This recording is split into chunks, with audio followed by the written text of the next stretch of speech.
दोस्तों ये रहा आपका यूपी टेट 2026 का सिलेबस, जिसकी संरचना कैसी होगी, उसकी विषय वस्तु होगी, इसको हम लोग समझेंगे। उच्च प्राथमिक स्तर, प्राथमिक स्तर यानी क्लास 1 to 5 और उच्च प्राथमिक स्तर यानी 6 to 8 का जो आपका पीआरटी से ऊपर का पेपर होता है, हायर लेवल का पीआरटी मतलब 1 to 5 होता है और प्राइवेट पीआरटी से ऊपर उच्च प्राथमिक स्तर, तो उसका जो आपका सिलेबस है वो आ चुका है फाइनली उत्तर प्रदेश शिक्षा सेवा चयन आयोग द्वारा। 2.5 घंटे का आपका इसका पेपर होगा, मतलब 150 क्वेश्चन और 150 मिनट इसमें टाइम दिया गया है। पेपर आपका मल्टीपल चॉइस के माध्यम से होगा, इसमें कोई भी नेगेटिव मार्किंग नहीं होगी। और जैसे कि विगत में पहले भी आपके जो यूपी टेट के पेपर हो चुके हैं उसमें सिलेबस आपका रहता था एज इट इज आपका सिलेबस है। बाल विकास और शिक्षण विधियाँ जो जूनियर में आपके 30 क्वेश्चन होते हैं, 30 अंक का बिल्कुल वही है। प्रथम भाषा जो कि हिंदी एकदम अनिवार्य है, जिसके 30 क्वेश्चन होंगे और 30 अंक होंगे। दूसरी भाषा आप चूज कर सकते हैं, अंग्रेजी, उर्दू या संस्कृत, इनमें से 3 में से कोई ना कोई लेना होगा। ये ऑप्शनल होता है लेकिन अनिवार्य है 3 में से कोई लेना। 30 क्वेश्चन और 30 अंक। फिर आप यदि साइंस से हैं यानी गणित और विज्ञान के शिक्षक बनना है आपको, तो इसके लिए आप गणित और विज्ञान के मिला के आपको 60 प्रश्न पूछे जाएंगे और 60 अंक के होंगे। यदि आप सामाजिक अध्ययन या सामाजिक विज्ञान के टीचर बनना है, आपने बीए वगैरह कर रखा है, तो उसके लिए आपको 60 क्वेश्चन मिलेंगे। हिस्ट्री, ज्योग्राफी, पॉलिटी और इकोनॉमी इसमें 4 रहेंगे आपके, उसके मिला जुला के 60 क्वेश्चन और 60 अंक के। और इसके साथ अन्य कोई और भी सब्जेक्ट रहते तो उसमें भी आपका ये क्वेश्चन रहेगा। ऑप्शन आपके अपने हिसाब से आप सब्जेक्ट जो लिए उसके हिसाब से करेंगे। 150 क्वेश्चन होंगे और 150 अंक होंगे, यानी ओवरऑल आपका जो पेपर होगा वो 150 क्वेश्चन का होगा। और ये रहा आपका पूरा का पूरा सिलेबस जो कि आज आउट हो चुका है। अब आप लोगों की तैयारी करने का समय आ चुका है। सीडीपी में लगभग कोई चेंजेस नहीं होते हैं। इसमें पूरा का पूरा प्राइमरी का आप देख लें चाहे जूनियर का देख लें, लगभग पूरा आपका सिलेबस सेम होता है, जो कि पीआरटी का जैसे सिलेबस होता है प्राथमिक लेवल का, सेम वही सिलेबस है, जिसमें आपका चाहे सीखने का अर्थ सिद्धांत देखें, बाल विकास की अवस्थाएं, शिक्षण विधियां क्या हैं, बाल विकास के प्रकार, उसके आधार क्या हैं, उसको प्रभावित करने वाले कारक, शारीरिक अवस्था में मानसिक, शारीरिक, संवेगात्मक, भाषा विकास, अभिव्यक्ति क्षमता का विकास, ये सब आपको पढ़ने को मिलेगा। शिक्षण और शिक्षण विधियाँ आपको देखने को मिलेंगी। समावेशी शिक्षा और उसके निर्देशन कैसे होंगे, ये सब देखने को मिलेगा आपको। यहाँ पर आप देखेंगे पूरा का पूरा ये हिंदी का सिलेबस है। इसमें आपको डिटेल में हिंदी में अपठित गद्यांश मिलेगा, संज्ञा, सर्वनाम, संज्ञा और संज्ञा के भेद, सर्वनाम और सर्वनाम के भेद, विशेषण और विशेषण के भेद, क्रिया एवं क्रिया के भेद, वाच्य, कृतवाच्य, कर्मवाच्य, भाववाच्य।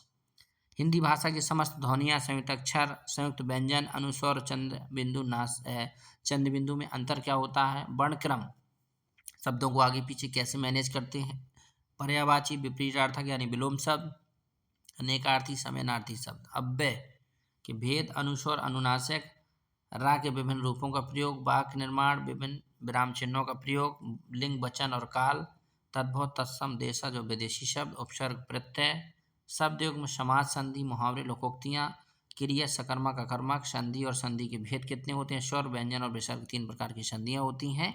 अलंकार, अनुप्रास, यमक, श्लेष, उपमा, रूपक, उत्प्रेक्षा और अतिशयोक्ति आपके अलंकार होंगे। फिर पेडागोगी भी भाषा की होती है, तो उसको भी आपको पढ़ना है। भाषा अर्जन क्या है, कैसे कैसे पढ़ाते हैं, भाषा बोधगम्यता। यहाँ पर आपका ये इंग्लिश है, इंग्लिश में आपको अपना इंग्लिश देखना होगा। इंग्लिश में आप जो चूज करते हैं यदि सेकंड लैंग्वेज में, तो इंग्लिश, जो उर्दू लेना चाहते हैं उर्दू, और संस्कृत लेना चाहते हैं संस्कृत, तो ये उसका सिलेबस होगा। इसके बाद हम लोग देखेंगे इसका पेडागोगिकल, जो आपकी लैंग्वेज है उसकी पेडागोगी भी आपको पेपर में आने वाली है। इसके बाद होता है गणित और विज्ञान। जूनियर में क्या है, साइंस से हैं आप तो गणित और विज्ञान होगा, जिसमें मिला जुला के 60 क्वेश्चन आएंगे, लगभग 30 क्वेश्चन आप मान सकते हैं। तो ये गणित का पूरा सिलेबस है। प्राकृतिक संख्या, पूर्ण संख्या, परिमेय, पूर्णांक, कोष्टक, लघुत्तम समावर्तक, महत्तम समावर्तक, वर्गमूल, घनमूल, सर्व समीकरण, बीजगणित की अवधारणाएं, चर संख्या, अचर संख्या, अचर संख्याओं की घात, बीजीय व्यंजकों का जोड़ना, घटाना, भाग करना, उनके पद, पदों के गुणांक क्या हैं, सजातीय और विजातीय पद क्या होते हैं, व्यंजकों की डिग्री क्या है, 1, 2 और त्रिपदी व्यंजन की अवधारणा कहाँ से आई, एक पद समीकरण, वर्ग समीकरण, रेखीय समीकरण, समांतर रेखा, चतुर्भुज की रचना, त्रिभुज, वृत्त और चक्रीय चतुर्भुज, वृत्त की स्पर्श रेखाएं, वाणिज्य, ये सब पढ़ेंगे आप। कार्तीय तल, क्षेत्रमिति, घातांक, संभावना यानी प्रायिकता।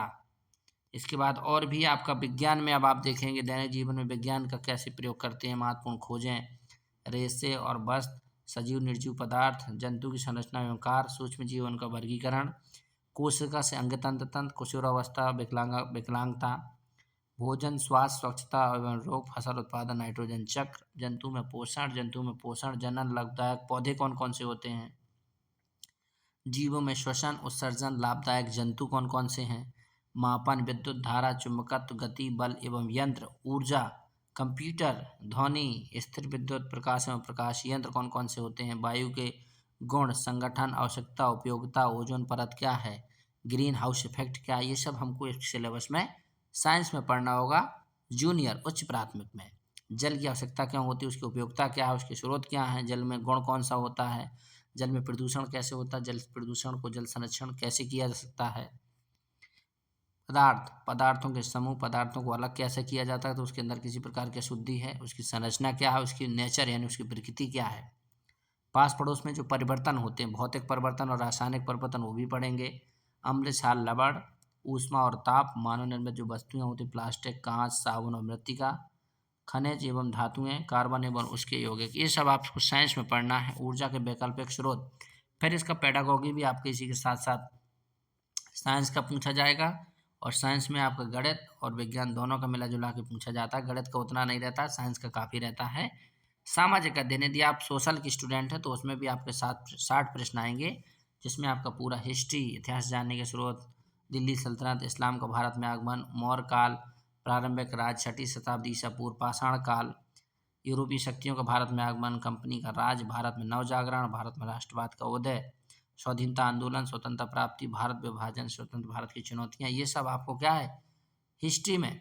फिर नागरिक शान यानी सिविक्स में हम और हमारा समाज, नगर और ग्रामीण समाज, रहन सहन, जिला, हमारा संविधान, यातायात सुरक्षा, केंद्र और राज्य, देश में लोकतंत्र, देश की लोक सुरक्षा एवं विदेश नीति, वैश्विक समुदाय एवं भारत, नागरिक सुरक्षा, दिव्यांगता, ये कहाँ पढ़ेंगे आप सिविक्स में, नागरिक शास्त्र में। फिर आपका आएगा ज्योग्राफी, तो ज्योग्राफी में भी आपका इसमें सोशल में आपका सिलेबस बहुत ज़्यादा हो जाता है, 4 आपको सब्जेक्ट पढ़ने होते हैं, और साइंस में आपका जो सिलेबस होता है वो काफ़ी हद तक थोड़ा सा सोशल की अपेक्षा थोड़ा कम होता है। तो ये था आपका जूनियर का सिलेबस।